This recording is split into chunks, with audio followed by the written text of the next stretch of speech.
You ask Tiger to solve. This deals with linear equations with one unknown. The final result is x equals -6. Let's solve it step by step. Simplify the expression. Expand the parentheses.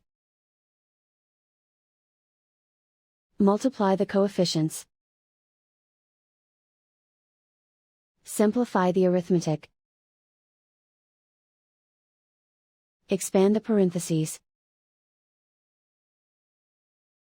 Group like terms. Simplify the arithmetic. Group all constants on the right side of the equation. Subtract 10 from both sides. Simplify the arithmetic.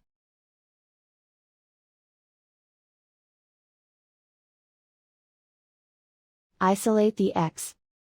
Divide both sides by -8. Cancel out the negatives. Simplify the fraction. Move the negative sign from the denominator to the numerator. Find the greatest common factor of the numerator and denominator. Factor out and cancel the greatest common factor. And so the final result is x equals -6.